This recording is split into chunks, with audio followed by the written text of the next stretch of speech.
टंकी तो वहीं लगेगी, मैं खुद कह रहा हूँ टंकी भी वहीं लगेगी, लेकिन अब मैं इसमें गहराई में ये जानना चाहता हूँ कि इसके पीछे षड्यंत्र किसका था, किसकी वजह से टंकी रोक गई, कौन सा विभाग जिम्मेदार है, कौन सा नेता जिम्मेदार है। मैं ये इसमें मैं जब तक मुझे, अब जब सर से ऊपर पानी निकल जाएगा फिर आप क्या करोगे। तो ये कवाल कांड और कोलाखेड़ी कांड, इसलिए मैं कह रहा था कि मैं प्रशासन को, मेरी एक वीडियो आपने शायद पहले नहीं सुनी, मैं फेसबुक पर लाइव आया था, अब से कम 20 दिन पहले मैंने प्रशासन और शासन दोनों को अवगत करा था कि कहीं ऐसा ना हो एक कवाल कांड हुआ था और एक कोलाखेड़ी कांड हो जाए। क्योंकि जब किसी आदमी का गला, मैं आपका गला दबा दूं तो आप फड़फड़ाओगे भी, हाँ मेरे से 1-2 चोट भी मारोगे अपने आत्मरक्षा के लिए। तो ऐसे मेरे साथ हो रहा है, वहाँ पे मुझे दबाया जा रहा है।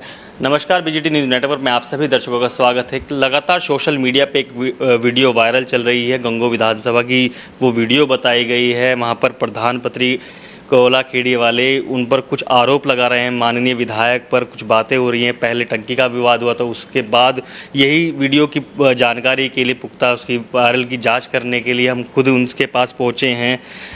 जी नमस्कार भाई साहब। हाँ नमस्कार सर। बात क्या है, आपने वीडियो में कह रहे हैं कि कवाल कांड होने से हो जाएगा, क्या समस्या है, क्या बात हुई है? भाई साहब मैं आपको अवगत कराना चाहता हूँ, मेरा एक बहुत ही पुराना मामला चल रहा है, लगभग 2 महीने से। मैं थोड़ा आपको जानकारी दे दूँ इस मामले के बारे में। हमने, मेरी ताई जी ने 2 बीघे ज़मीन माननीय राज्यपाल के नाम उत्तर प्रदेश सरकार को 2021 में की हुई है। हमारे पास उसकी एसडीएम और माननीय तहसीलदार साहब के द्वारा जो एनओसी जारी की हुई है वो भी हमारे पास ऑन डॉक्यूमेंट है, बेनामा हमारे पास है। और जितने भी खातेदार वहाँ पे है सब ने लिखित रूप से दे दिया कि हमें यहाँ पे कोई आपत्ति नहीं है। गांव की 85% पॉपुलेशन वो मेरे साथ है, मेरे समर्थन में है। इसीलिए मैं इस लड़ाई को इतना लंबा लड़ रहा हूँ। और इस लड़ाई का कारण भाई साहब मुझे भी पता नहीं लग पा रहा ये मामला है क्या, क्यों रुका हुआ है। क्योंकि मैंने इसकी, मैं आपको ऑन डॉक्यूमेंट ही आपसे बात करता हूँ।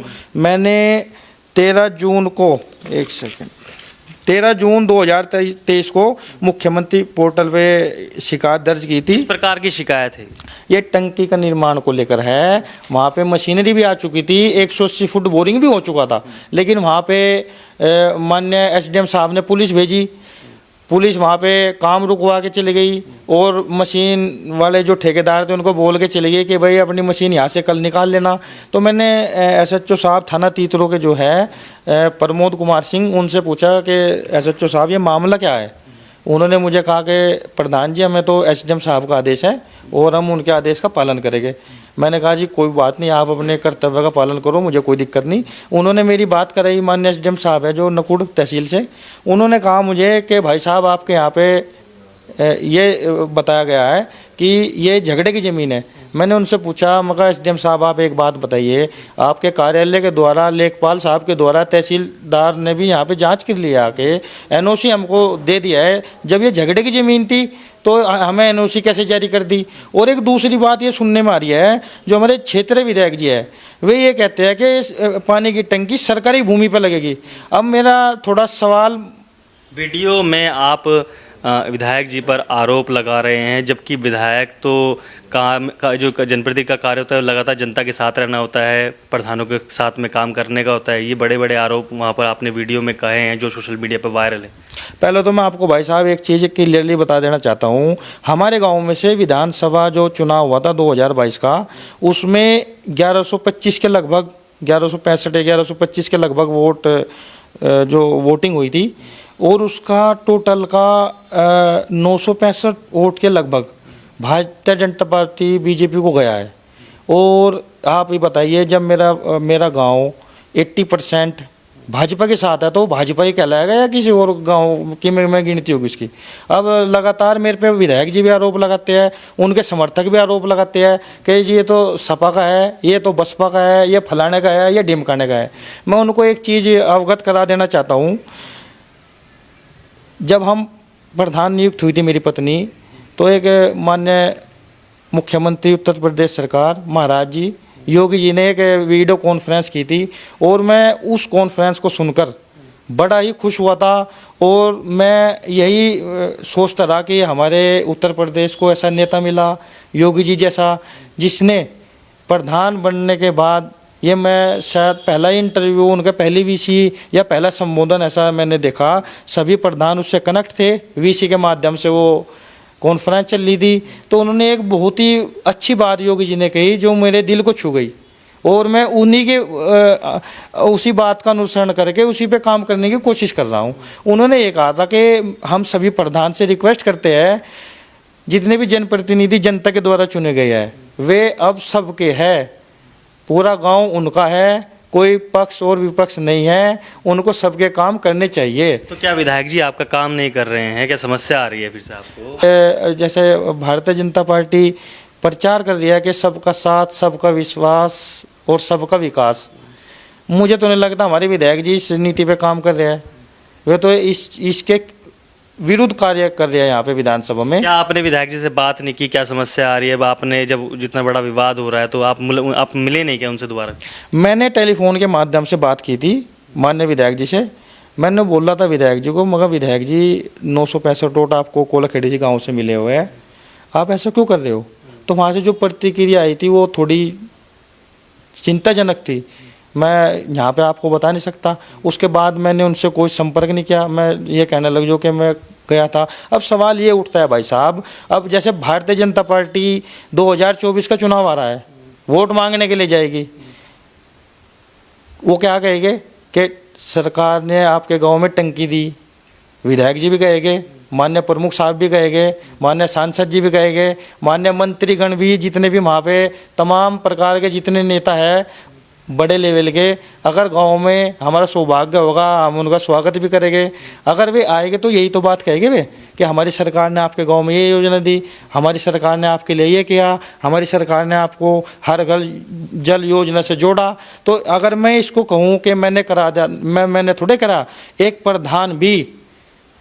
प्रधान पर यह आरोप लगाना कि सपा का है, बसपा का है, ये फलाना का है, ढिमकाना का है, ये बहुत ही गलत बात है। और ऐसी सोच जो व्यक्ति रखते हैं, मैं आरोपों की राजनीति पर नहीं जाना चाहता, मगर जिस कारण आपने वो वीडियो वायरल हुई है, जो वीडियो दिखाई गई है, शायद मैं आपको दिखा पाऊंगा, उस वीडियो में आपने आरोप लगाए, ये बातें हुई कि मुजफ्फरनगर का कमाल कांड ना हो जाए, ये समस्या ना हो जाए, लड़ाई झगड़े वाली बात, कुछ छीटाकशी वाली बात हुई थी, कहीं ना कहीं लड़ाई वाली बातचीत हो रही थी। तो ऐसा क्या विवाद था वो? तो एक बात बताइए, जब मेरी कहीं पे सुनवाई नहीं हो रही, मैं मुख्यमंत्री पोर्टल पर शिकायत डाल चुका हूँ, माननीय डीएम साहब से मैंने अवगत करा दिया है, जिलाधिकारी नकुड़ से मैंने उप जिलाधिकारी नकुड़ से मैंने बोल दिया है, और उसके बाद भी मेरी समस्या का कोई समाधान नहीं हुआ।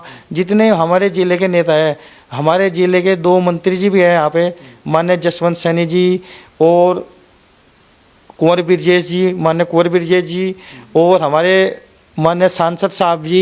ये मैटर लगभग सबके नॉलेज में है, ये इतना हाईलाइट मामला है, ये सभी नेताओं के, सभी मंत्रीगण के, सभी जिला अध्यक्ष महोदय के, सबके दिमाग में है, सबको पता है। लेकिन मुझे एक बड़ा दुख होता है, जब मैं सीडो साहब के घर धरने पे बैठा था, अब धरने की स्थिति में बताओ कब आती है धरने की स्थिति?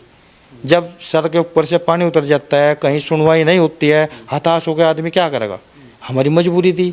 हमें आज तक ये नहीं बताया गया कि आपका टंकी का निर्माण कार्य किस वजह से रुका गया। कोई हमारे पास लिखित प्रमाण नहीं, इस चीज़ का कुछ नहीं है, ऑन डॉक्यूमेंट कुछ नहीं है हमारे पास। और मैं एक बात और बताता हूँ, वहाँ पे जिला अध्यक्ष जी आए थे, उन्होंने कहा था कि आपका 2-3 दिन में मैं समाधान करा दूंगा। अब माननीय हमारे जिला अध्यक्ष भी नहीं पता कहाँ है, मैंने उनको फ़ोन भी किए कई बार, वे कह रहे थे कि आज कराता हूँ, कल कराता हूँ, आजकल 15-20 दिन बीत गए ऐसे ही। हो गया। इसमें जो आप कागज कर रहे हैं, ये एफआईआर की कॉपी दिखा रहे हैं, जो बात है वो बात उन मुद्दे पाओ ना, मुद्दे की बात है। मुद्दे बताओ क्या मुद्दा पूछना है आपको? ये एक सवाल करो। जो विवाद था, जो आपने वीडियो में, लगातार फिर से वही सवाल कर रहा हूँ कि विवाद, जो कांड की बात कर रहे थे, ऐसा क्या समस्या होगी जो आप इतनी बड़ी बातें बोल रहे थे? समस्या ये है, मेरा जो सैनी समाज है वहाँ पे 15 से 16 वोट्स है ओनली, जो परमानेंट गाँव में निवास करते हैं। अब हमारा गुज्जर समाज है, सारा गुज्जर समाज गलत नहीं है बेचारा, गांव में गुज्जर समाज में से 1-2 परिवार ही केवल मेरे विपक्ष में है, और वे हमेशा गलत टिप्पणी करते हैं, बिरादरी सूचक शब्दों का प्रयोग करते हैं। मेरे घर पे उन्होंने आके हमला किया, इसलिए घर पे हमला करने में सुप्रीम कोर्ट के भी आदेश है, अगर आप कानून हाथ में ले लो कोई दिक्कत नहीं है। आपके घर में जाकर मैं आपको हमला करूंगा तो आप अपने बचाव में कुछ ना कुछ तो करोगे। तो मेरी सबसे बड़ी दुखद घटना यह है, मैं इतने धक्के खा चुका, 1.5 महीने से काम बंद है, कोई आश्वासन नहीं मिल रहा, तो मैं क्या करूँगा, मरता क्या नहीं करता, ये कहावत है एक। तो मैं इसी वजह से मैं कह रहा हूँ आत्मरक्षा के लिए हम जीतते हैं, मान सम्मान से कोई समझौता नहीं है, मैं दोबारा फिर कह दूँ। और अब जब सर से ऊपर पानी निकल जाएगा फिर आप क्या करोगे। तो ये कवाल कांड और कोलाखेड़ी कांड, इसलिए मैं कह रहा था कि मैं प्रशासन को, मेरी एक वीडियो आपने शायद पहले नहीं सुनी, मैं फेसबुक पे लाइव आया था, अब से कम 20 दिन पहले मैंने प्रशासन और शासन दोनों को अवगत करा था कि कहीं ऐसा ना हो एक कवाल कांड हुआ था और एक कोलाखेड़ी कांड हो जाए। क्योंकि जब किसी आदमी का गला, मैं आपका गला दबा दूँ तो आप फड़फड़ाओगे भी, हाँ मेरे से 1-2 चोट भी मारोगे अपने आत्मरक्षा के लिए। तो ऐसे मेरे साथ हो रहा है, वहाँ पे मुझे दबाया जा रहा है। केवल 1-2 परिवार ही है वे, बाकी हमारा गुज्जर समाज भी पूरे समर्थन में है, तन मन धन से, कोई दिक्कत नहीं है, बहुत अच्छे लोग हैं। और बात आत्मरक्षा पे और आत्मसम्मान पे आ जाती है, फिर आदमी यही सोचता है कि मर मिटने के लिए तैयार हो जाता है। क्योंकि न शासन ने हमारी मदद की, न प्रशासन ने मदद की, हम क्या करेंगे, क्या रास्ता है हमारे लिए, हमारे अब तो मरने मारने की बात करेंगे और क्या करेंगे, जब कहीं हमें कुछ इंसाफ दिखाई नहीं दे रहा है।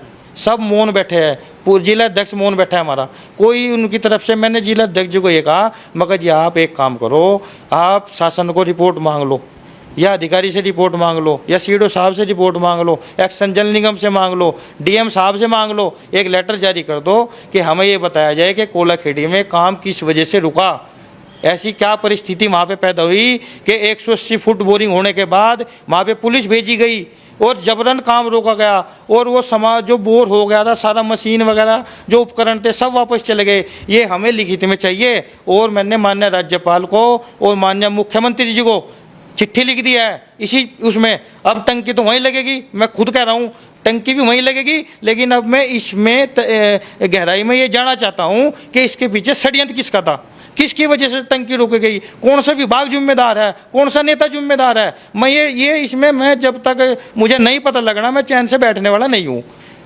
चैन से बैठने वाली, ये तो अनमोल सैनी प्रधानपति कोलाखेड़ी से, जिन्होंने पूरा वाद बताया, वीडियो की सच्चाई जानने के लिए। आपको ये खबर कैसी लगी? इस खबर को अगर आप फेसबुक पर देख रहे हैं तो हमारे फेसबुक पेज को लाइक और फॉलो जरूर कीजिए, और अगर आप यूट्यूब पर देख रहे हैं तो हमारे चैनल को यूट्यूब पर जाकर अभी सब्सक्राइब कीजिए।